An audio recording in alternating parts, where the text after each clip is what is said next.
Je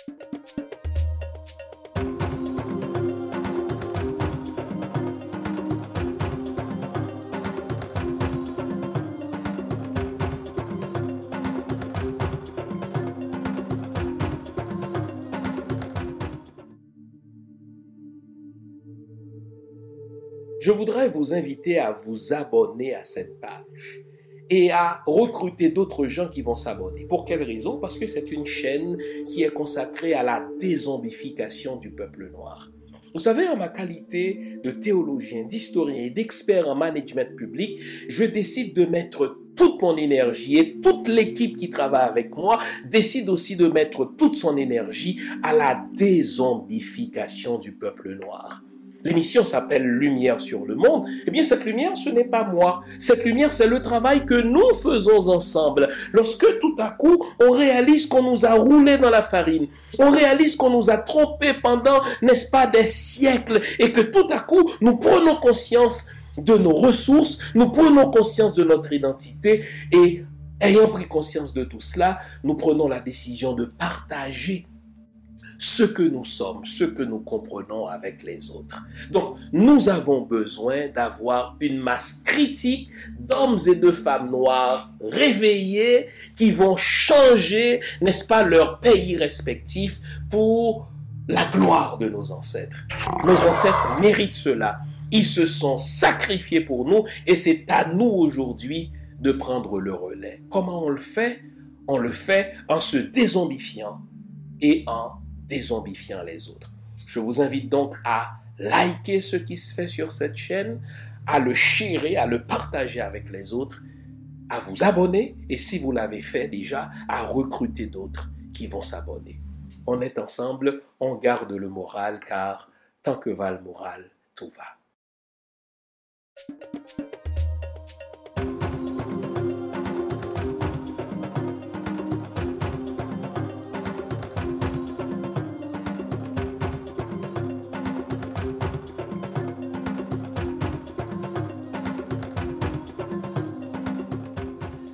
Bonjour mesdames, bonjour messieurs, bonjour le monde, bienvenue à cette autre édition de l'émission Lumière sur le monde. Comment allez-vous? J'espère que vous allez bien, j'espère surtout que vous allez nous consacrer la prochaine heure à l'analyse de l'actualité sociopolitique haïtienne. Eh bien, cette semaine, ce n'est pas compliqué, elle a été marquée par le 200e anniversaire, triste anniversaire, devons-nous ajouter, le 200e donc anniversaire de la rançon de 150 millions de francs français, imposés, de francs or, imposés par l'État français sur le jeune État noir, le seul d'ailleurs de l'Amérique, Haïti. Eh bien, cette rançon que les fiscalistes, que les actuaires, que les économistes les plus conservateurs évaluent à 27 milliards d'euros, mais que d'autres évaluent aujourd'hui à près de 125, 130, 140, d'autres vont jusqu'à 150 milliards d'euros, donc on parle de beaucoup d'argent.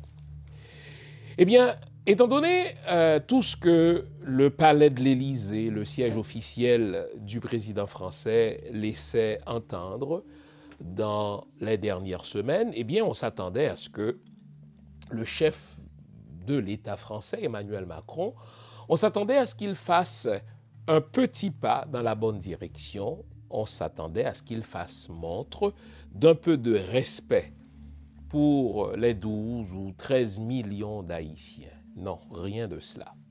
Au fait, Emmanuel Macron y est allé d'un communiqué qui n'est que du verbiage. Nous allons prendre le temps d'analyser le communiqué d'Emmanuel Macron, d'en faire l'exégèse, et non seulement allons-nous faire l'exégèse du dit communiqué, mais nous allons le comparer à l'ordonnance de Charles X, du 17 avril 1825. Et vous verrez que, sauf pour le verbe, le roi Charles X disait « j'ordonne », tandis qu'Emmanuel Macron dit « j'entends que ». Mais c'est la même intention. On a l'impression, ici comme là, il s'agit d'un chef d'État d'un pays souverain qui se comporte comme s'il était le chef d'État de deux pays. Si, dans le cas de Charles X, son intérêt était pour le commerce français, son intérêt était pour réparer ce qu'il considérait comme les torts faits par la révolution haïtienne aux esclavagistes français, si son intérêt allait dans le sens de la protection des quelques Français qui vivaient encore, n'est-ce pas, en Haïti, eh bien, les intérêts d'Emmanuel Macron sont les mêmes. Il veut protéger l'avenir de la France, il ne veut pas se compromettre, il ne s'est engagé à rien, sinon qu'il ordonne, il n'a pas utilisé le verbe ordonner, mais en disant en français « j'entends que soit formée en ce jour symbolique une commission », donc il ordonne la formation d'une commission mixte franco-haïtienne, comble de vexation pour le peuple haïtien, comble d'ironie, mais d'une commission d'historiens. Allons donc, voyons Emmanuel Macron. Quand on veut rembourser une dette, on ne fait pas appel à des historiens. Quand on veut rembourser une dette, on ne fait pas œuvre de mémoire. Quand on veut rembourser une dette, on fait appel à des avocats, on fait appel à des actuaires, on fait appel à des fiscalistes.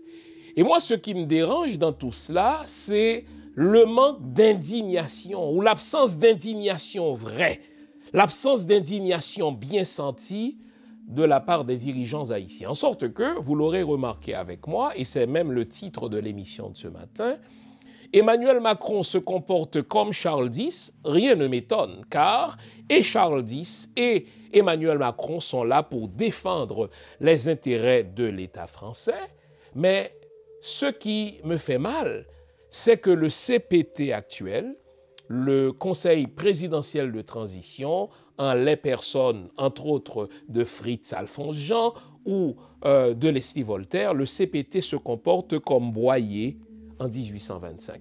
Au fait, oui, la France nous a extorqué 150 millions de francs or. C'est une rançon. Il n'y avait pas eu de consentement. On va rappeler le contexte historique. Il y a eu, si vous voulez, lésion, il y a eu dol pour parler le langage des juristes actuels. Mais savez-vous qu'à la signature de cette ordonnance de Charles X, on a donné un bal au Palais national. Savez-vous qu'à la signature de cette ordonnance de Charles X, on donnait des bals dans les grands salons de Port-au-Prince parce que les bourgeois, n'est-ce pas, disaient enfin on s'est réconcilié avec la patrie, on s'est réconcilié avec la métropole. Donc on ne sera plus sous la menace d'une guerre, on ne sera plus sous la menace des canons français, et cela nous réjouissait d'autant plus que ce n'est pas nous qui allons payer ces 150 millions de francs or, c'est la paysannerie haïtienne, c'est la masse haïtienne qui, comme toujours, devra se saigner à blanc pour payer ce qu'on ne doit pas. Au fait, comprenez que le comportement de Macron est précisément celui de Charles X, mais le comportement des dirigeants haïtiens d'aujourd'hui est précisément celui des dirigeants d'alors. Tout ce qu'on veut, c'est l'apaisement. Tenez, le mot ne vous rappelle-t-il pas le vocabulaire de Leslie Voltaire ? Lorsque Leslie Voltaire, il y a quelques mois, a été, n'est-ce pas, à Paris et qu'il s'est retrouvé sur un plateau de télévision et qu'on lui a demandé est-ce qu'il a exigé le remboursement de ces 150 millions de francs or à la France, quelle a été sa réponse ? Non, j'ai rien dit de tel, puisque le temps est à l'apaisement. Eh bien, c'est ce que souhaitait Boyer.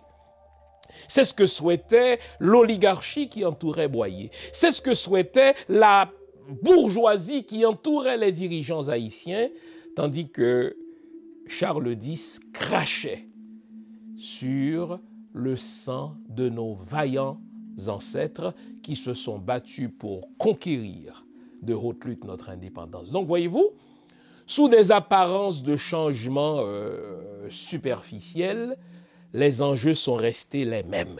La France veut défendre ses intérêts, elle ne veut céder aucun pouce aux luttes des peuples noirs, et les dirigeants noirs qui ont l'accord de l'État français ne font rien pour faire avancer les intérêts de la masse.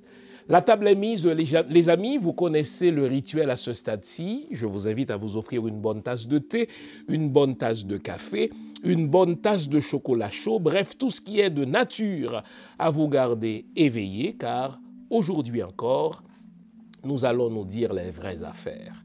Avril 1825, avril 2025, de Charles X à Macron, même comportement de prédateur, de Boyer au CPT, même comportement de nègres soumis au maître français, et cela au mépris des luttes de la masse. Restez là, je vous reviens après la pause que voici, c'est promis, à tout à l'heure. Vous nous l'avez demandé, nous avons le plaisir de vous apprendre que désormais, nos émissions, toutes nos émissions, sont disponibles avec des sous-titrages en 3 langues, en français, en anglais et en créole. Nous sommes conscients que l'émission Lumière sur le monde est devenue une véritable plateforme familiale autour de laquelle des parents et des enfants se réunissent pour s'informer de ce qui se fait en Haïti, en Afrique ou ailleurs dans le monde. Pour vous faciliter la vie, nos émissions sont désormais disponibles avec des sous-titrages en 3 langues, français, créole et anglais. Nous progressons avec vous, nous marchons avec vous, de manière à relever nos communautés et nos peuples. Nouveau, toutes nos émissions sont disponibles avec des sous-titrages en français, en anglais et en créole. Avant la pause, on s'était promis de s'appesantir sur ce triste anniversaire, le 200e anniversaire de cette rançon mafieuse, imposé par un État prédateur, un État riche, un État condescendant sur le jeune État noir, le seul d'ailleurs de l'Amérique qui venait de conquérir de haute lutte son indépendance le 1er janvier 1804. Il faut commencer là. Nous prenons aujourd'hui pour acquise l'indépendance haïtienne, mais il nous faut nous replacer dans le contexte du début du 19e siècle et comprendre la révolution haïtienne dans les termes du triptyque que nous propose l'historien afro-américain Rayford Logan, qui a dit que la révolution haïtienne est à la fois une anomalie, un défi et une menace. Et c'est comme ça qu'il faut comprendre la révolution haïtienne. La révolution haïtienne, Haïti au fait, est toujours perçue par le monde occidental comme une anomalie. C'est comme ça que la France nous perçoit. C'est comme ça que les États-Unis nous perçoivent. C'est comme ça que le Canada nous perçoit. Eh bien, Haïti est toujours perçu par le monde occidental comme une anomalie, quelque chose qui n'aurait jamais dû être. Quelque chose qui défie ce qui est normal, d'où le deuxième terme du triptyque. Haïti est un défi à l'ordre mondial, un défi à l'ordre occidental, un défi à l'ordre des choses, mais Haïti, c'est aussi une menace. Et c'est comme ça qu'il faut comprendre, n'est-ce pas, la Révolution française. Haïti, une anomalie, Haïti, c'est un défi, Haïti, c'est une menace. Et je vous replace donc dans le contexte du début du 19e siècle. En 1804, toutes les grandes puissances européennes et les États-Unis sont propriétaires d'esclaves. La France a des colonies partout, l'Espagne a des colonies partout, l'Angleterre a des colonies partout, les États-Unis ont plusieurs millions d'esclaves chez eux. Et Haïti, c'est cette petite île qui est entourée d'un océan de puissance esclavagiste.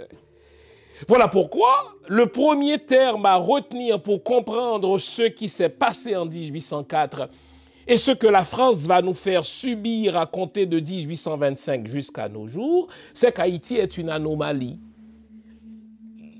Il y a quelque chose qu'on conçoit comme étant normal. Qu'est-ce qu'on conçoit comme étant normal? Mais c'est que des Blancs vainquent des Noirs. Il y a quelque chose qu'on conçoit comme étant normal. Qu'est-ce qu'on conçoit comme normal? C'est que des Blancs, n'est-ce pas, dominent des Noirs. Il y a des choses qu'on conçoit comme normales. C'est que s'il y a lutte entre un peuple noir et un peuple blanc, un peuple européen de surcroît, il est évident que la supériorité du feu sera du côté des Européens. Or, Haïti a renversé tous ces clichés. Haïti a renversé tous ces tabous. Haïti a renversé l'équation. En sorte que Haïti est devenu une anomalie. Et je vous le rappelle tout le temps, que c'est la première fois dans l'histoire moderne. Qu'est-ce qu'on entend par l'histoire moderne? C'est-à-dire depuis techniquement le 15e siècle, c'est la première fois qu'un peuple non européen, c'est la première fois qu'une armée non européenne a battu une armée européenne. Ce n'est pas rien. Et Haïti demeure, je vous le dis, dans les chancelleries étrangères, dans la tête des doctrinaires, ceux qui conçoivent les doctrines de politique étrangère des puissances européennes, de la puissance américaine vis-à-vis d'Haïti, eh bien, pour eux, Haïti est une anomalie, quelque chose qui n'aurait jamais dû être. Cette mouche qu'on veut écraser, pour reprendre la formule de Rochambeau d'ailleurs. Quand Rochambeau allait livrer bataille lors de la crête à Pierrot et plus tard à Vertières, eh bien il disait à sa famille, mais préparez le couvert. Je vais écraser une mouche et après l'avoir écrasée, je vais revenir manger, je vais revenir souper. Et donc Haïti, c'est cette anomalie. Si vous relisez toute la correspondance du ministre des Affaires étrangères de Napoléon Bonaparte, Talleyrand, c'est une correspondance qui est disponible aujourd'hui dans les archives, vous verrez que, et pour Bonaparte, et pour Talleyrand, ministre des Affaires étrangères d'alors, Haïti est une anomalie. Comment se fait-il qu'une population de nègres,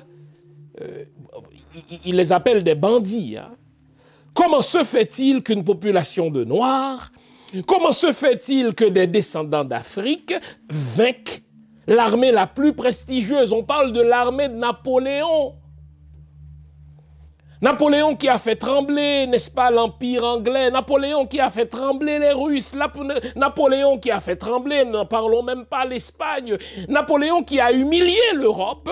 Comment se fait-il que Napoléon soit humilié par une armée de nègres? Et donc c'est une anomalie, Haïti. Haïti, c'est pas seulement une anomalie, Haïti, c'est une menace, et je vous l'ai déjà dit. Après l'indépendance d'Haïti, après la proclamation de l'indépendance d'Haïti, le 1er janvier 1804, n'est-ce pas? Eh bien, même les missions chrétiennes, les églises, pas seulement les églises catholiques, mais l'église protestante, l'église anglicane en particulier, n'est-ce pas, a convoqué une espèce de rencontre de haut niveau à la Jamaïque, dans les West Indies, comme on dit, pour qu'on revoie ensemble, entre missionnaires, ce à quoi on doit laisser accéder désormais les Noirs, les esclaves, les nègres, en termes d'enseignement religieux. Car pour eux, le fait qu'Haïti soit parvenu à l'indépendance, le fait que des nègres, n'est-ce pas, aient réussi à proclamer leur indépendance, ils se disent, mais c'est l'effet de la Bible. Donc il faut faire attention pour que désormais les nègres n'aient accès qu'à 1/3 de toute la Bible. Et donc en 1806-1808, tenez-vous bien, on va remanier la Bible qui est censée être parole de Dieu, mais qui à l'évidence est une parole humaine, est une parole d'oppresseur. On va retoucher la Bible en 1806 pour n'en laisser qu'1/3. De manière à ne pas intoxiquer les autres Noirs qui sont soumis à l'enfer de l'esclavage en Amérique, de manière à ne pas les intoxiquer avec des notions de liberté, des notions de fraternité. Et vous allez voir qu'on retrouve cette condescendance-là dans le communiqué de Macron. Mais Haïti, c'est pas seulement une menace pour les missions, Haïti, c'est une menace pour les autres peuples, car comme on le voit, il y a des esclaves noirs partout en Amérique, il y a des esclaves noirs partout, et bien si on laisse cette nouvelle d'un État noir indépendant se diffuser, si on laisse cette nouvelle d'un État noir indépendant se répandre comme une traînée de poudre, il faut craindre que les esclaves partout ailleurs ne se soulèvent. Et on a vu cela, entre autres, en Guadeloupe. On a vu ça, entre autres, n'est-ce pas, en Martinique. On a vu ça, entre autres, n'est-ce pas, aux États-Unis, à la diffusion de la nouvelle de la proclamation de l'indépendance d'Haïti. On a assisté à des révoltes d'esclaves dans les plantations aux États-Unis. On a assisté à des révoltes d'esclaves dans les plantations en Guadeloupe, en Martinique. Et donc, c'est dans ce sens-là qu'Haïti représentait une menace. Mais Haïti, c'était aussi un défi. Un défi pour les Haïtiens eux-mêmes. Est-ce que ces Haïtiens-là vont pouvoir réussir leur projet d'égalité? Est-ce qu'ils vont pouvoir réussir leur projet d'un État fier, d'un État phare dans cet océan de puissance esclavagiste? Et c'est ce défi-là que la France, c'est ce défi-là que les États-Unis, c'est ce défi-là que le Canada aujourd'hui ne veulent pas qu'on relève.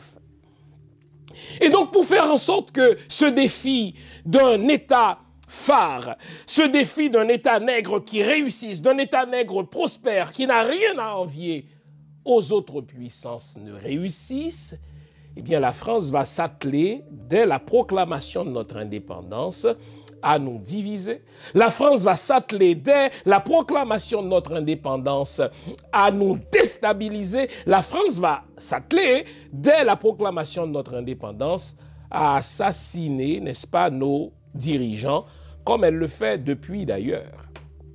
Et j'aime vous rappeler, les amis, qu'il ne faut pas comprendre l'assassinat de notre premier homme d'État, notre bien-aimé empereur, Jean-Jacques Dessalines, il ne faut pas le comprendre seulement dans des termes de politique interne. J'aime vous rappeler que plusieurs mois avant l'assassinat de l'empereur Jean-Jacques Dessalines, c'est un journal de Philadelphie aux États-Unis qui annonçait que l'empereur allait être assassiné. Plusieurs mois avant l'assassinat effectif de l'empereur Jean-Jacques Dessalines, eh bien, en France déjà, on retrouvait des caricatures qui montraient que l'empereur était assassiné par ses propres sujets. En sorte qu'il y a eu une conjonction entre des forces réactionnaires, les Pétions et autres, n'est-ce pas, Boyer, qu'on verra tout à l'heure, n'est-ce pas, et des forces externes, comme la France, comme les États-Unis. Donc une coalition de ces forces anti-noires pour faire en sorte que ce défi d'un État noir prospère ne soit pas relevé. Savez-vous que, et vous le savez puisque vous me suivez, que tout de suite après la proclamation de notre indépendance, la France a dépêché en Haïti, n'est-ce pas, un diplomate qui connaît les peuples noirs, Gaspard Théodore Molien, qui est arrivé sous le couvert d'un consul, mais qui fut au fait un espion de l'État français. Il s'est installé dans le nord d'Haïti afin d'observer le royaume d'Henri Christophe. Et tandis que Christophe était roi, n'est-ce pas, dans le nord d'Haïti, la France a osé dépêcher auprès de lui un émissaire, un négociateur qui lui proposait, en gros, n'est-ce pas, de rester, si vous voulez, une espèce de gouverneur de l'île, pourvu que lui, Christophe, reconnaisse la souveraineté française sur Haïti. Savez-vous ce qu'a fait Christophe? Christophe a fait arrêter ce salopard de Français. Il l'a fait juger et de droit, il l'a fait exécuter. C'était pour Christophe une façon de signaler, une façon de signifier à l'État français que la révolution haïtienne est une affaire définitivement réglée et que toute négociation avec la France, n'est-ce pas, toute porte vers une négociation avec la France est fermée à double tour. Tandis que dans le Nord, Christophe arrêtait, jugeait et faisait exécuter à la suite d'un procès l'émissaire français. Dans l'Ouest, on a envoyé un émissaire auprès de Pétion, il l'a écouté, il l'a entendu, il a dialogué avec lui et après il l'a retourné en France. Et déjà, vous voyez qu'il y a là une différence de comportement entre un certain type de dirigeants d'Haïti qui se comportent comme des dirigeants verticaux. Et là, je parle d'un empereur Jean-Jacques Dessalines, je parle d'un Christophe, je parle d'un Soulouk, par exemple, qui plus tard va refuser de verser quelques sous que ce soit à l'État français. au risque pour l'État français de dépêcher dans nos eaux souveraines des bateaux de guerre, Soulouk s'en foutait royalement, ou devrais-je dire impérialement, puisqu'il était empereur, tandis que les Christophe de ce monde, tandis que les Soulouk de ce monde ont fermé toute négociation avec la France, eh bien, dans l'Ouest, vous aviez les Pétions, vous avez un Boyer qui restait ouvert à des négociations avec l'État français en vue d'une reconnaissance éventuelle par l'État français d'une indépendance que nous avons acquise par notre sang. En sorte que on s'est retrouvé avec cette ironie de vainqueur qui a payé une rançon au vaincu pour que le vaincu reconnaisse sa victoire. Voyons.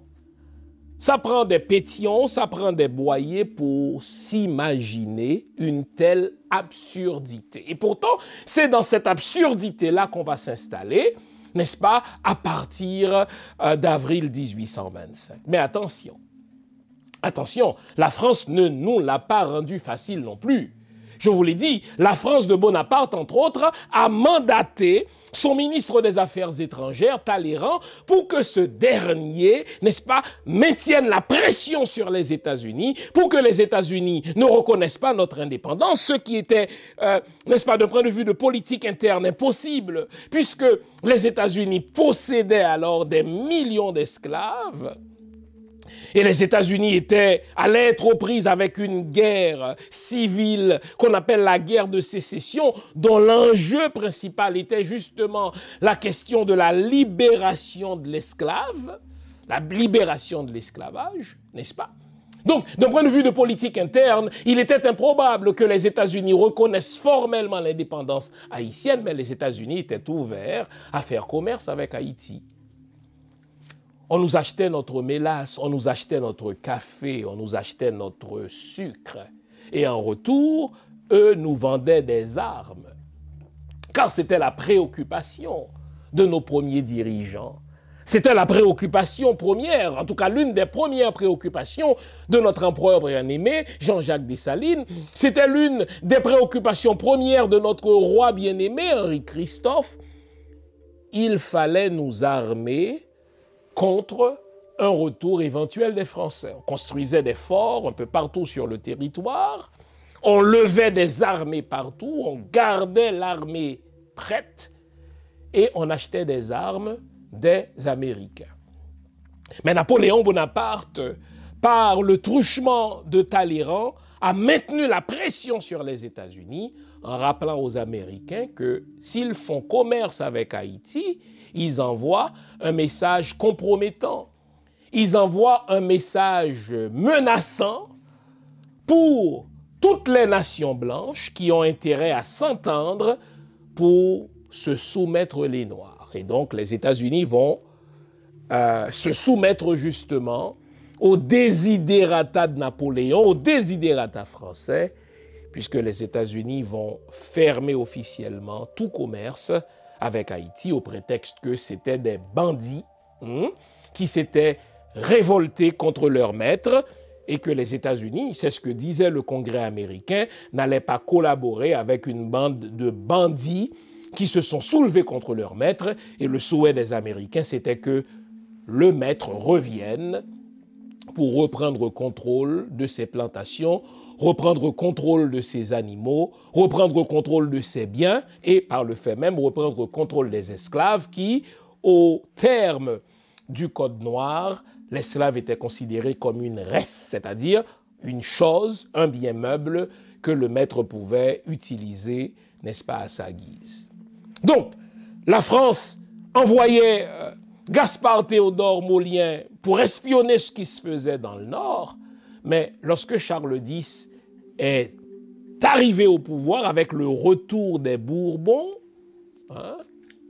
le départ en exil à Sainte-Hélène de Napoléon Bonaparte à la suite, n'est-ce pas, de Waterloo, le deuxième grand échec de Napoléon Bonaparte après Vertières, n'est-ce pas, Waterloo, eh bien que lorsque les Bourbons sont revenus au pouvoir en la personne de Charles X, les esclavagistes, les bourgeois, ceux qui avaient des biens, qui avaient beaucoup d'argent, qui avaient des plantations à Saint-Domingue et qui avaient intérêt à ce qu'on revienne à l'ordre ex ante, n'est-ce pas?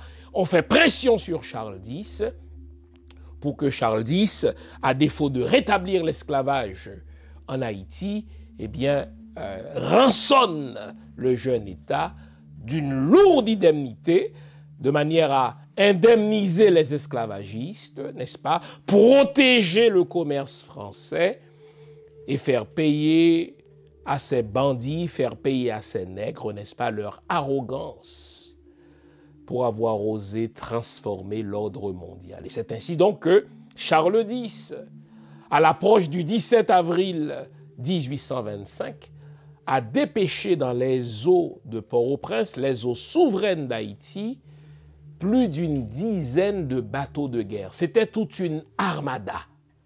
Nouveau, bonne nouvelle, toutes les émissions Lumière sur le monde se trouvent désormais en mode podcast. Cela veut dire que vous pouvez continuer à vaquer à vos occupations tandis que vous nous écoutez, où que vous soyez, dans votre voiture, à l'épicerie, au travail, en faisant vos courses ou à la maison. Toutes les émissions Lumière sur le monde en français et en créole sont en mode podcast. Vous les trouverez sur Apple Podcast, Spotify, Podcast Index, Google Podcast, Amazon Music, Stitcher et les autres. Nous sommes partout en mode podcast. Il n'en tient qu'à vous. Nouveau, bonne nouvelle, Lumière sur le monde est en podcast.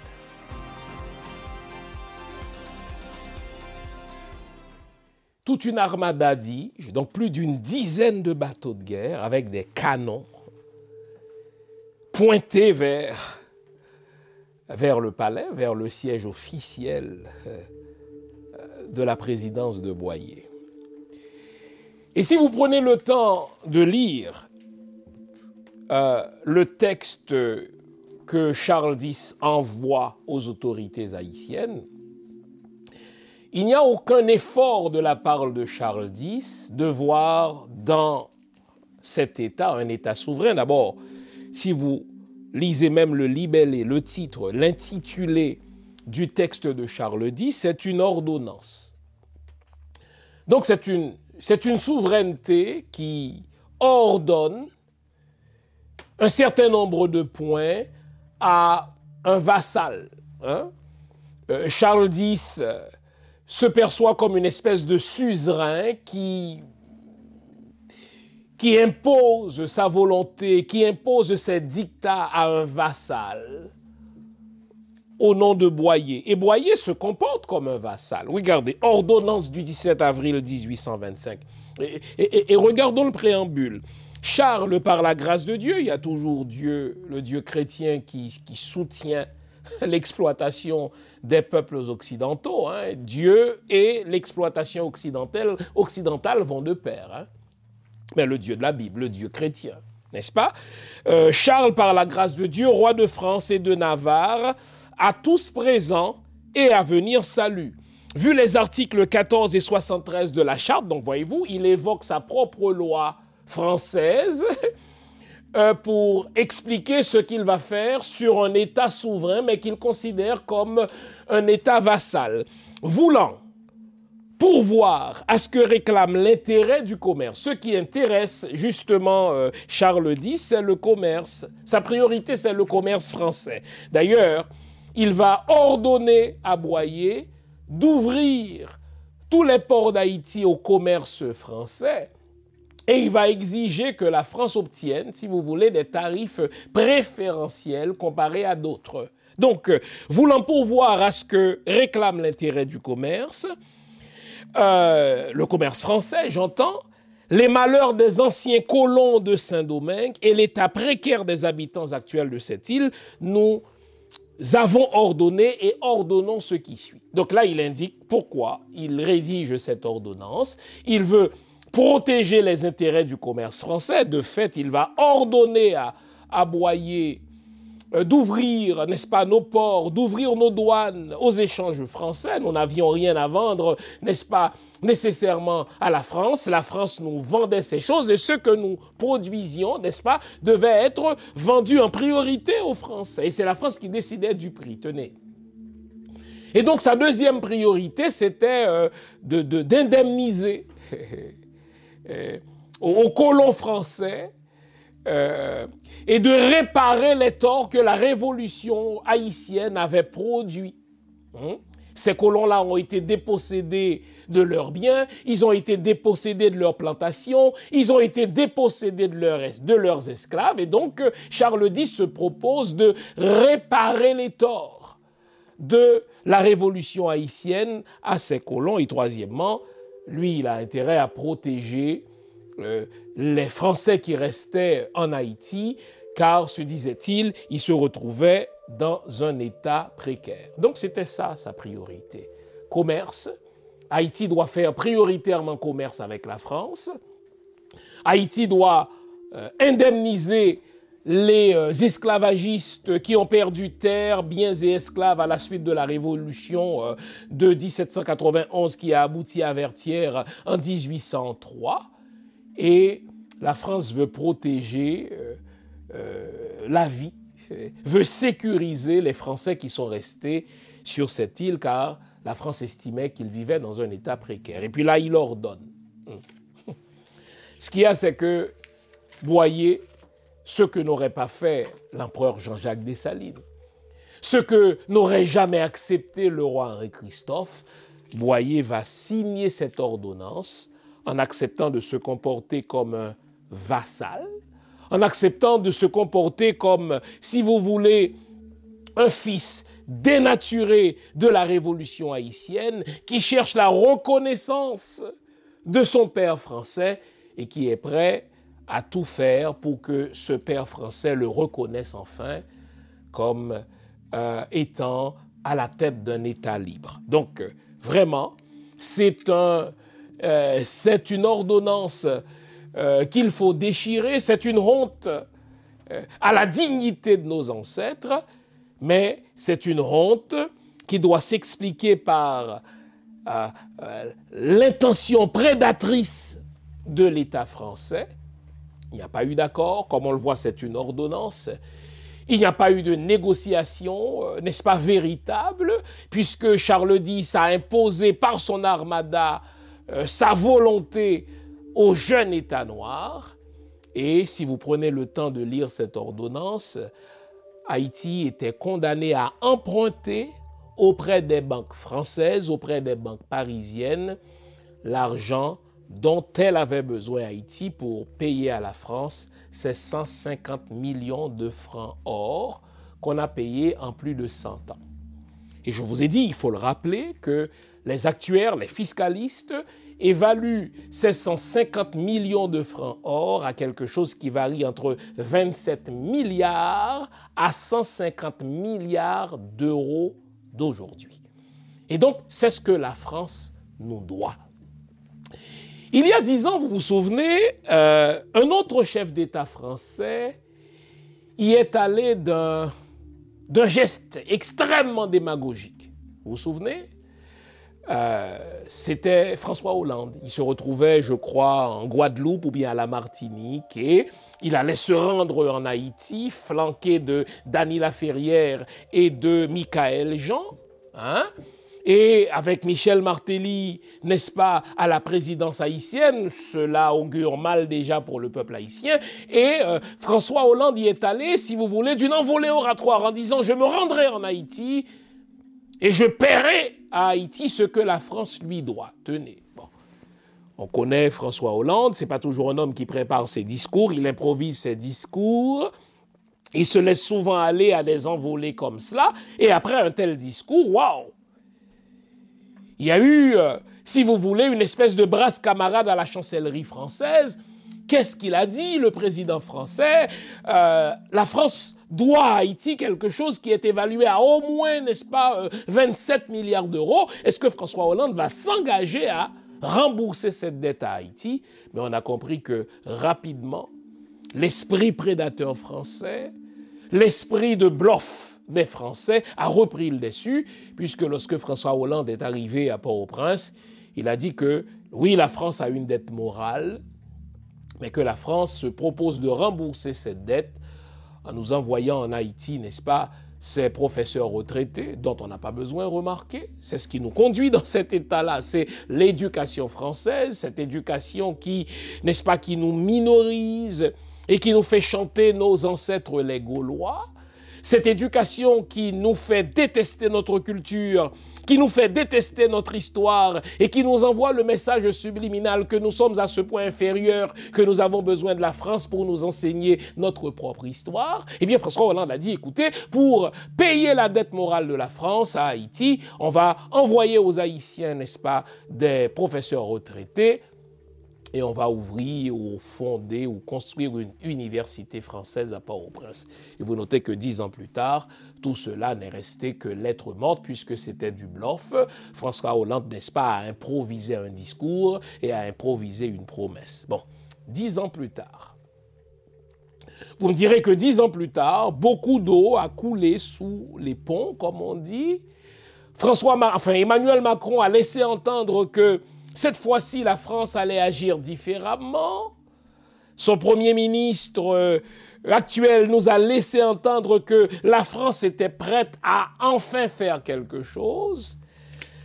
Mais quand on a lu le communiqué, n'est-ce pas, d'Emmanuel Macron, à l'occasion de ce triste anniversaire, communiqué publié le 17 avril dernier, eh bien, j'ai une amie qui a dit « La montagne n'a pas seulement accouché d'une souris. » Mon ami m'a dit « La montagne a accouché d'une fourmi. » Et quelle fourmi? D'une fourmi très faible, d'une fourmi, n'est-ce pas, on dirait qui a jeûné pendant les dernières semaines. Au fait, la déclaration d'Emmanuel Macron représente un recul par rapport à la déclaration improvisée de François Hollande. François Hollande avait osé dire que oui, la France a une dette vis-à-vis d'Haïti. Mais vous notez que dans le communiqué d'Emmanuel Macron, il n'y a rien de tel. Et je vais, si vous permettez, relever avec vous les sept ratés du communiqué d'Emmanuel Macron. Premier raté, je m'attendais à ce que le premier mot utilisé par Emmanuel Macron soit justement pardon. Quand on a handicapé le développement d'une nation pendant 200 ans, quand on a imposé à cette jeune nation l'équivalent du PIB français d'alors, quand on a demandé à une jeune nation de payer pour un État prédateur l'équivalent de son budget, l'équivalent de 5 années, enfin, l'équivalent de 5 budgets annuels, eh bien, quand on prend conscience de tout cela après 200 ans, on demande pardon. Même la Belgique, qui, comme on le sait, n'est-ce pas, a maltraité nos frères du Congo, qui, comme on le sait, n'est-ce pas, leur a coupé des mains, leur a coupé des bras, leur a coupé des jambes. Eh bien, après plus de 100 ans de déni de cette histoire, eh bien, la Belgique a enfin reconnu ses torts et a demandé pardon aux Congolais. Eh bien, c'était un minimum de la part de la France, qui est un État prédateur. C'était un minimum de la part de la France qui a kidnappé nos ancêtres pendant plus de 200 ans. Imaginez, l'esclavage français en Amérique, en ce qui a trait à Saint-Domingue, a commencé autour de 1503, 1505. Nous nous sommes révoltés en 1791, donc c'est quand même quelque chose qui a duré plus que 200 ans. Donc 200 ans plus tard, la France qui se targue d'être la terre de la proclamation de l'universalité des droits de l'homme, la déclaration universelle des droits de l'homme. La France qui se targue d'être, n'est-ce pas, la terre de ce slogan creux, liberté, égalité, fraternité, eh bien, on s'attendait à ce que le premier mot de ce communiqué, le premier mot d'Emmanuel Macron soit « Je vous demande pardon à vous, peuple haïtien ». Non, le mot pardon, c'est le premier raté de ce communiqué. En fait, tout ce communiqué n'est que verbiage, à l'image du français. à l'image du français de France, n'est-ce pas? Beaucoup de verbiage, parole, parole, comme dirait, n'est-ce pas, Dalida, parole, parole pour ne rien dire, si bien que je vous mets au défi, si vous prenez le temps de lire ce communiqué, n'est-ce pas, somme toute très court, je vous mets au défi de me dire, mais qu'est-ce qu'Emmanuel Macron a voulu nous dire? Rien.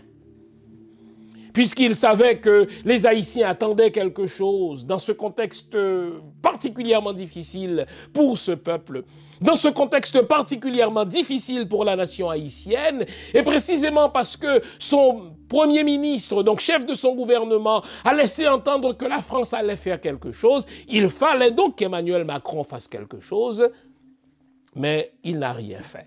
En sorte que le premier raté de ce communiqué, c'est l'absence du mot pardon.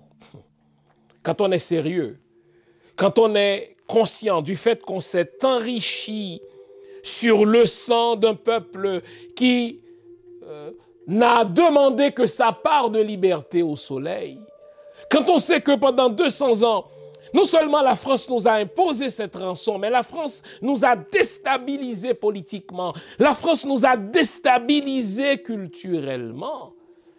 Quand on sait tout cela, un minimum à attendre d'Emmanuel Macron, c'est de dire pardon. Mais le mot pardon ne figure nulle part dans son communiqué. Deuxième raté de ce communiqué d'Emmanuel Macron, mais c'est l'absence du mot reconnaissance. Emmanuel Macron ne reconnaît aucune faute, il ne reconnaît aucune dette, il ne reconnaît aucune extorsion, il ne reconnaît aucune rançon. Il ne reconnaît aucune responsabilité. Au fait, on a l'impression que Emmanuel Macron dissertait sur quelque chose par rapport auquel il est étranger. Et on retrouve, vous ai-je dit au début de l'émission, le même ton condescendant.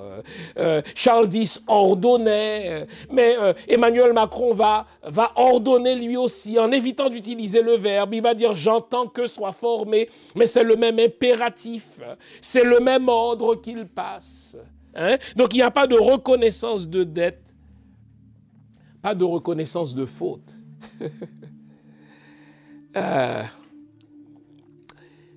Jacques Chirac avait fait plus qu'Emmanuel Macron, voilà plusieurs années.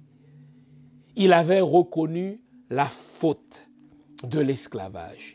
Il avait reconnu que l'esclavage, c'est un crime contre l'humanité. Il avait reconnu qu'au fait, ce qui est anormal, ce n'est pas Haïti. Ce qui est anormal, ce n'est pas que nos ancêtres se soient battus contre les Français et les aient vaincus.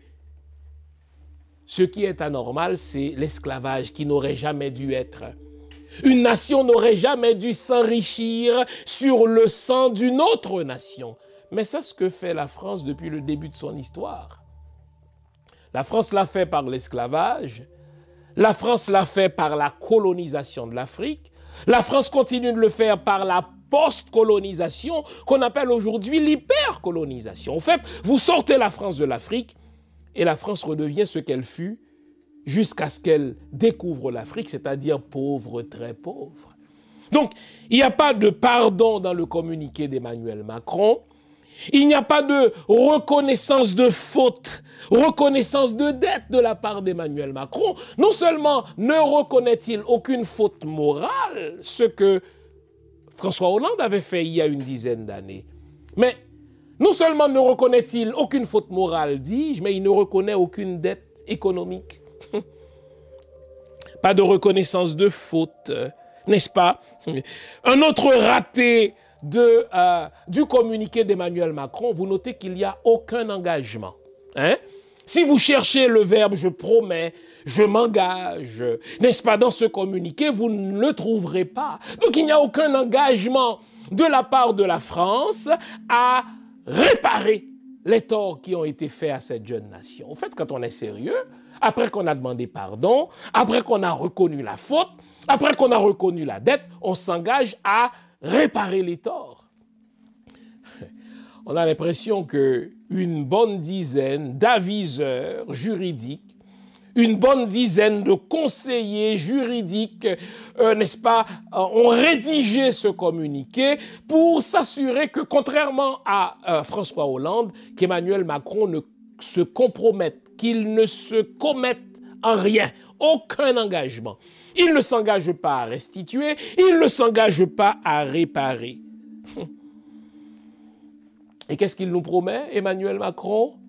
Il entend former une commission mixte, une commission franco-haïtienne. D'abord, les mots ont leur importance. Hein?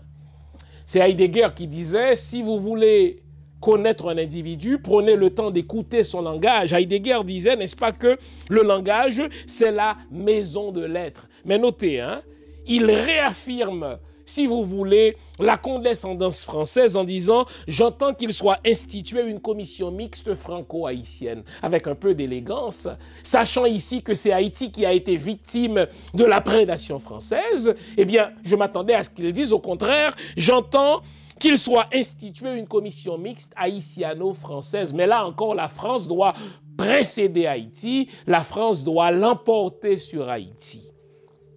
Mais c'est un autre raté, cette affaire de commission. C'est une façon de noyer de noyer le poisson. Quand on veut payer une dette, on ne crée pas une commission mixte d'historiens.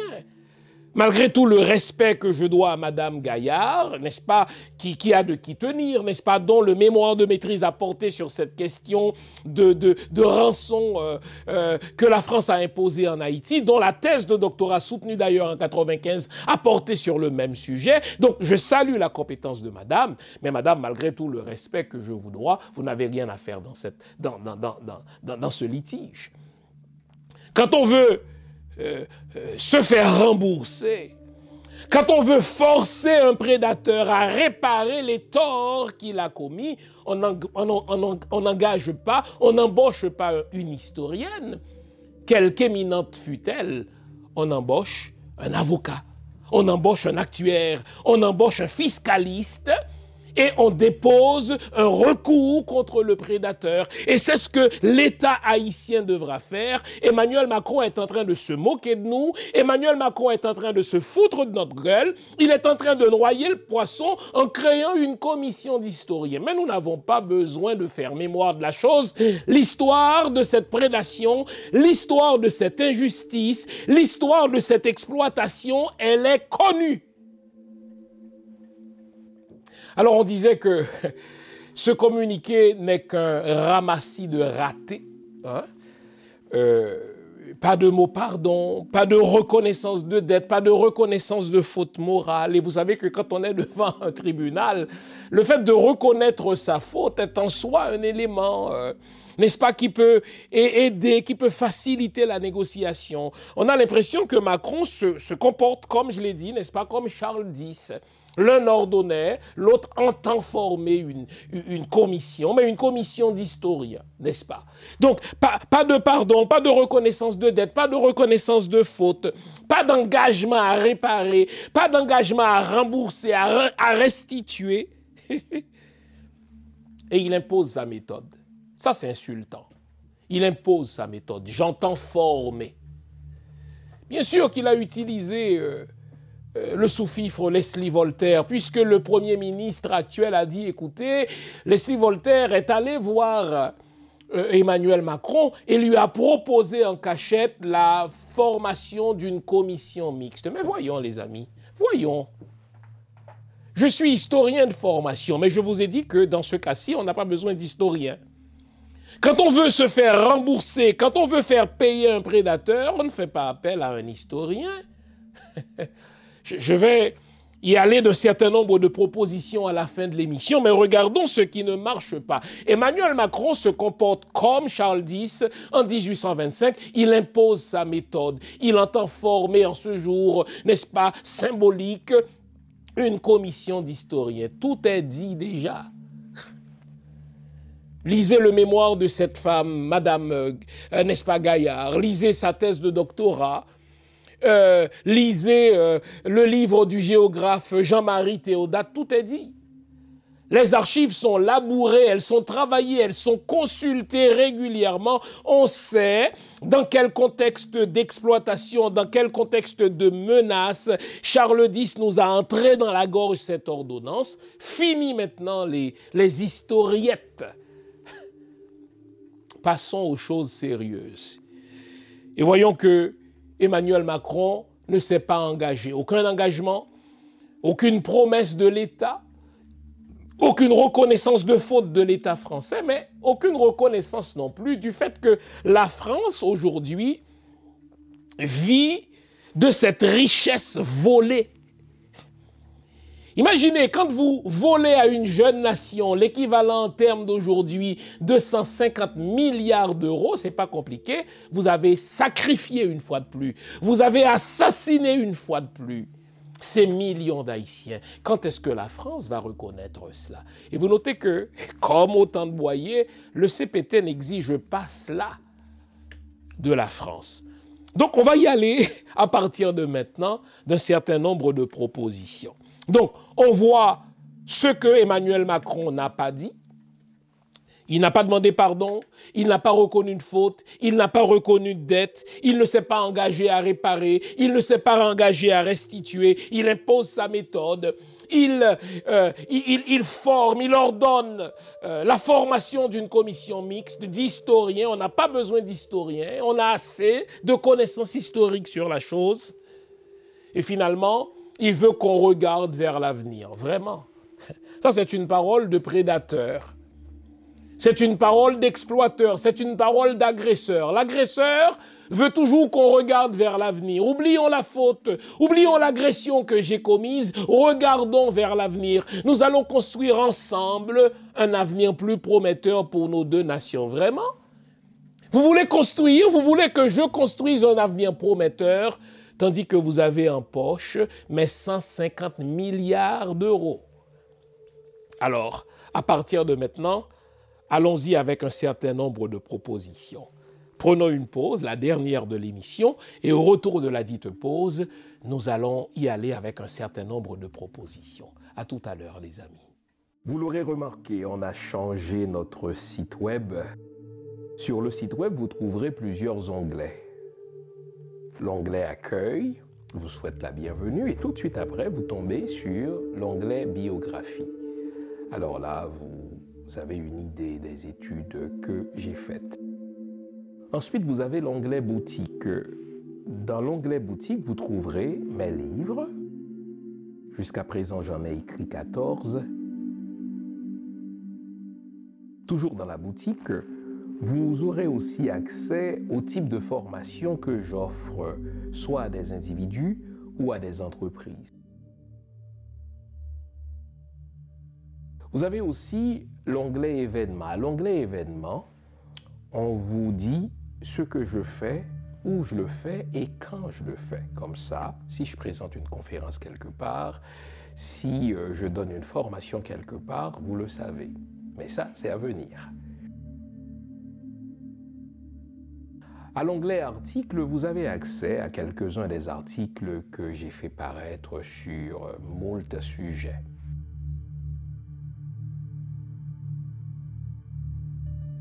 Vous trouverez aussi mes audios. Au fait, les audios, ce sont les anciennes émissions que j'ai présentées à la radio CPAM et que vous avez appréciées. Ce sont des émissions que j'ai présentées sur toutes sortes de sujets allant de la spiritualité à la mystique, de la mystique à la religion, en particulier la religion chrétienne, le judaïsme et un petit peu d'islam aussi. Donc vous trouverez de tout cela.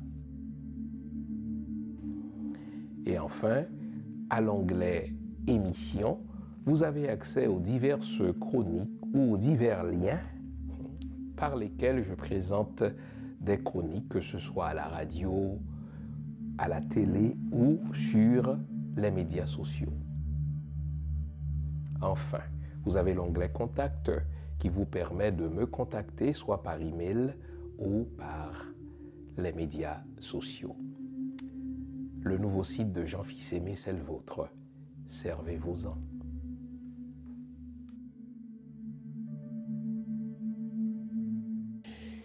Avant d'y aller avec les propositions, nous devons rendre hommage à l'ancien président Jean-Bertrand Aristide qui a osé soulever cette question de restitution.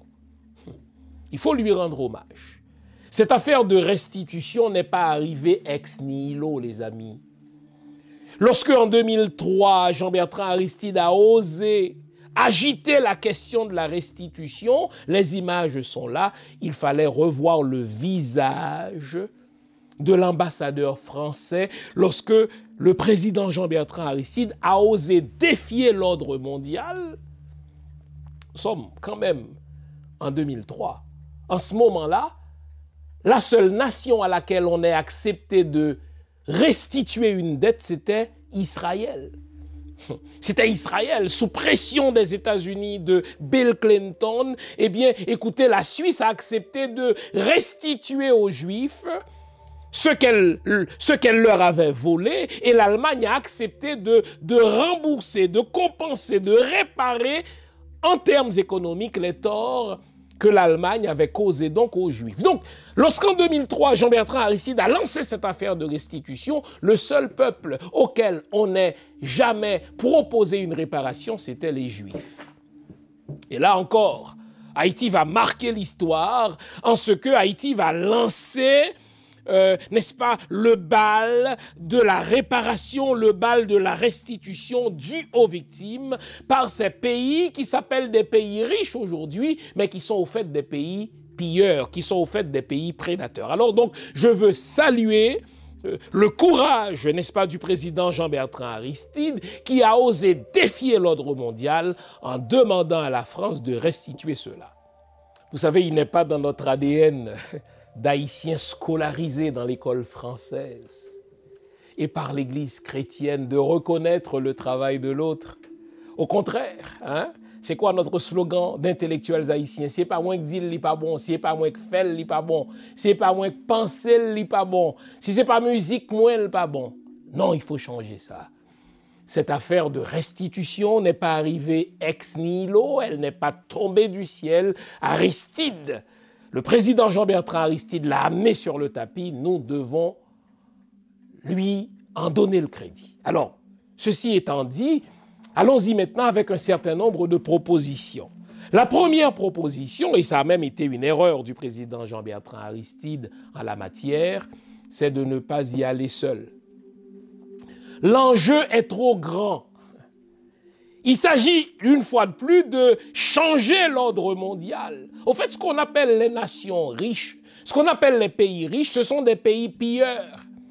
Et si l'un d'entre nous ose demander et exiger réparation et restitution, ils vont nous assassiner, ces pays-là. Ils vont nous déstabiliser. Ils vont faire de notre pays un chaos. Tandis que si on y va en solidarité avec des frères de sang, nous allons optimiser nos chances de gagner. Donc, la première proposition, c'est de déposer un recours contre la France en solidarité avec des pays africains. Je pense à des pays qui sont prêts à cela, comme le Mali. Je pense à des pays qui sont prêts à cela, comme, n'est-ce pas, le Congo. Eh bien, nous ne devons pas y aller seuls. Et l'erreur à ne pas commettre, et je mets en garde, n'est-ce pas, le CPT d'ailleurs, qui n'a aucune légitimité. Le CPT n'a aucune légitimité ex post. Après un an au pouvoir, il ne fout rien. Le CPT n'a aucune légitimité ex ante, puisque le CPT n'a pas été élu, donc il n'a pas le mandat de la population pour mener à terme ce combat-là. Il fait bien de l'agiter. Mais c'est pas vrai qu'on va faire confiance à Leslie Voltaire. C'est pas vrai qu'on va faire confiance, n'est-ce pas, à Fritz Alphonse Jean. Ce n'est pas vrai qu'on va faire confiance aux autres guignols du CPT. Continuez à agiter la chose, mais ne prenez aucune décision. Donc, la première erreur, qui est au fait une première proposition, il ne faut pas y aller seul, il faut y aller de concert avec nos frères africains. D'ailleurs, c'est toute l'Afrique qui a été saignée par les pays occidentaux. C'est toute l'Afrique qui est saignée, en particulier par la France. Et donc, Haïti, qui est l'extension de l'Afrique en Amérique, doit mener ce combat de réparation et de restitution en solidarité avec les États africains. Deuxième erreur à éviter, qui est au fait une deuxième proposition, c'est d'éviter que la France prenne l'initiative de la chose. Bon Dieu, dans quel monde vit-on? Ce n'est jamais l'agresseur qui prend l'initiative de la réparation. Ce n'est jamais le prédateur qui prend l'initiative de la réparation. c'est à la victime de dire au juge, puisque nous irons en cours avec la France, c'est à la victime de dire au juge, voici comment j'entends me faire rembourser, voici comment j'entends me faire réparer le tort qui a été commis contre moi. Et donc, ce n'est pas à la France de prendre l'initiative d'une commission bidon, franco-haïtienne. D'ailleurs, on est insulté. Il fallait peut-être dire haïtiano-française, puisque c'est nous la victime. Troisième proposition, qui est au fait une troisième erreur à éviter, c'est cette affaire de commission bidon d'historiens. Nous n'avons pas besoin d'historiens dans cette affaire. Toutes les archives sont là. Tout ce qu'on doit savoir, tout ce qu'on veut savoir sur cette affaire est disponible. N'est-ce pas? Alors, évitons de faire de la fumisterie, évitons de faire de l'enfumage, évitons de noyer, n'est-ce pas, le bébé avec l'eau du bain. Il nous faut une commission sur laquelle nous allons retrouver des avocats. Quand on veut se faire rembourser, on fait appel à des avocats. Commission sur laquelle on va retrouver des actuaires. Commission sur laquelle on va retrouver des fiscalistes. On a assez de ces intellectuels qui vont nous dire voici comment Charles X a fait la chose, voici comment Boyer a lancé un bal au palais, voici comment dans d'autres grands salons de bourgeois à Port-au-Prince on dansait, n'est-ce pas, comme autrefois on dansait sur le pont d'Avignon. On en a assez de ces historiettes-là. C'est réglé ça. Maintenant, il nous faut une commission sur laquelle vont siéger des avocats spécialistes du droit international. Il nous faut tenir des Lucien Prophète, docteurs en droit international. Il nous faut des gens qui sont de grands connaisseurs des rouages du droit international pour déposer des recours judiciaires contre la France en solidarité, répétais-je, avec les États français devant des tribunaux compétents internationaux. Quatrième proposition, qui est une erreur à éviter, les gens qui doivent siéger sur ces commissions doivent montrer patte blanche devant le peuple haïtien. Faisons attention à ces professeurs, à ces intellectuels qui, il y a 20 ans, étaient contre la restitution, mais 20 ans plus tard, aujourd'hui, n'est-ce pas, veulent tourner kazakh. Moi, dans l'une de ces commissions bidons d'historiens, il y a un professeur qui était contre cette affaire de restitution en 2004, qui aujourd'hui, 21 ans plus tard, n'a pas honte de siéger sur une commission pour demander à la France de nous rembourser. Voyons les amis. On n'a pas besoin de recteur d'université dans cette commission. Ce n'est pas de cela dont nous avons besoin. Faisons attention aussi à ces franco-haïtiens ou à ces haïtiano-français. Ah oui, je n'ai rien contre la double citoyenneté, mais quand on est franco-haïtien, on ne peut pas demander à la France de nous rembourser. Savez-vous pourquoi? La France va toujours agiter contre nos frères la menace de la déchéance de la citoyenneté française et ils vont prendre peur. La France a déjà exécuté cette menace contre notre frère Kémy Séba, qui est né pourtant sur le sol français. Mais puisqu'il a pris fait et cause pour l'Afrique, ça n'a pas empêché le Parlement français, ça n'a pas empêché, n'est-ce pas, la présidence française, la France qui se targue d'être la terre de l'universalité des droits de l'homme, la France qui se targue d'être la terre, n'est-ce pas, de la liberté d'opinion. Foutaise que tout cela, ils ont déchu, n'est-ce pas, Kémy Séba de sa citoyenneté française. Alors imaginez un Haïtien qui détiendrait le passeport français et qui oserait demander à la France de rembourser à Haïti ses 150 milliards d'euros, on n'en ferait qu'une bouchée.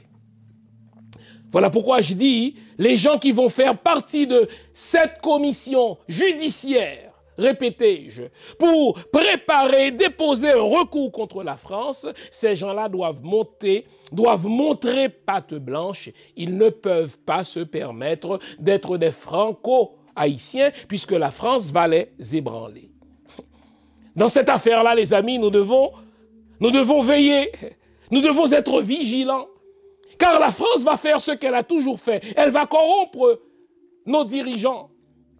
Voilà pourquoi ce n'est quand même pas avec un Fritz Alphonse Jean, ce n'est pas avec un Leslie Voltaire ou un Edgar Leblanc que nous allons espérer mener à terme ce combat. Ces gens-là n'ont pas l'ossature, ils n'ont pas la verticalité, ils n'ont pas les couilles qu'il faut pour tenir tête à la France. Ce sont plutôt des boyers, des fils de boyers, qui sont en quête de reconnaissance de la France. Voyez-vous, Leslie Voltaire n'est-il pas allé dire aux Français « Le temps est à l'apaisement, je n'ose pas parler de restitution au président français. » Honte à eux. Alors, je les mets en garde, ces guignols du CPT. Oui, continuez à agiter la question, mais ne prenez aucune décision, n'engagez pas l'avenir d'Haïti parce que vous n'avez aucune légitimité pour faire quoi que ce soit. Est-ce qu'on est clair là-dessus? Donc, il ne faut pas y aller seul. On n'a pas besoin de commission bidon, d'historiens. On a besoin de juristes, on a besoin d'avocats, on a besoin, n'est-ce pas, d'actuaires, on a besoin d'économistes. Et nous devons être vigilants. Les gens qui vont siéger sur ces comités-là doivent montrer patte blanche devant le peuple haïtien. Car la France va les corrompre. La France va les assassiner, ce qu'elle fait toujours. Dès qu'on agite une question de fierté pour les peuples noirs, dès qu'on agite une question de souveraineté sur les biens des peuples noirs, la France vient et assassine. La dernière victime en date, c'est notre frère Omotunde, que la France a assassiné de sang-froid. Mais il y a une chose. Il y a une chose qui est vraie. La France va devoir rembourser à Haïti. Au fait, plus elle attend, plus grande sera la dette. Plus elle attend, plus lourdes seront les conséquences car il y a des intérêts. Donc la France est mal prise.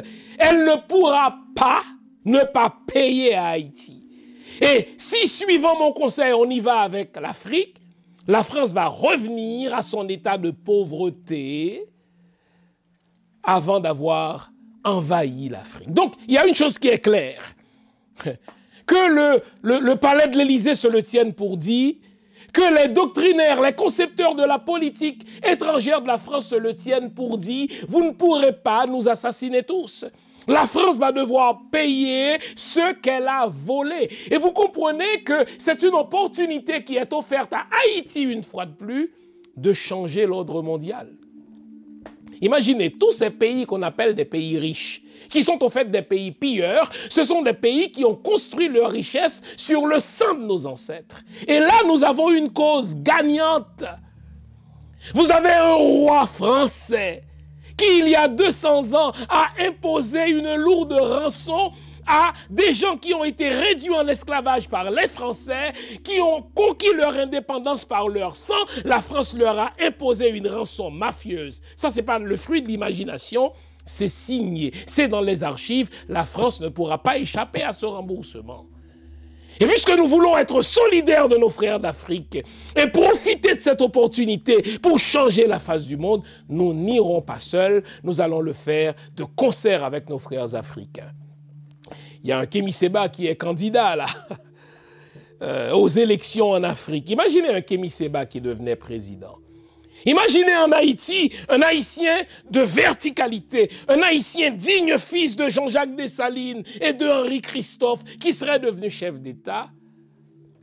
La France serait obligée de rembourser à l'Afrique ce qu'elle lui a volé. Alors, ce verbiage d'Emmanuel Macron, il faut en faire ce qu'il est, un torchon. Il faut s'en essuyer le cul. D'accord? Ça ne sert à rien, c'est du verbiage. Il a fait du prêchi-prêcha. Il a agi en français. Parler pour ne rien dire. Aucune demande de pardon, aucun engagement à restituer, aucun engagement à réparer, aucun échéancier pour rembourser. Il ose nous imposer sa méthode, commission bidon d'historien. Qu'il aille se faire foutre, c'est Emmanuel Macron, il va devoir nous rembourser. Et ce n'est pas la France qui va prendre l'initiative. C'est Haïti qui, là encore, reprendra l'initiative de se faire rembourser. Les amis, j'espère vous avoir été utile. En tout cas, ce verbiage d'Emmanuel Macron aura été le prétexte de rappeler ce qui s'est passé et de nous dire, voici dans quel piège nous ne devons pas tomber avec des historiens, des professeurs d'université, au fait, des petits flatteurs qui sont en reconnaissance, qui sont en quête de reconnaissance de la France et qui vont vendre, n'est-ce pas, cet argent-là au rabais. Non, nous devons attendre. De toute manière, cette dette ne mourra pas. Nous devons attendre qu'à la tête de ce pays soient installés de véritables dessaliniens, de véritables christophiens, et qui vont engager, déposer des recours judiciaires contre l'État français en solidarité avec l'Afrique. Merci d'avoir été à l'écoute. J'espère vous avoir été utile. Vive Haïti, vive le peuple haïtien, vive Jean-Jacques Dessalines, vive Henri Christophe, vive Toussaint Louverture. Bonne semaine. Gardons le moral car tant que va le moral, tout va. Au revoir.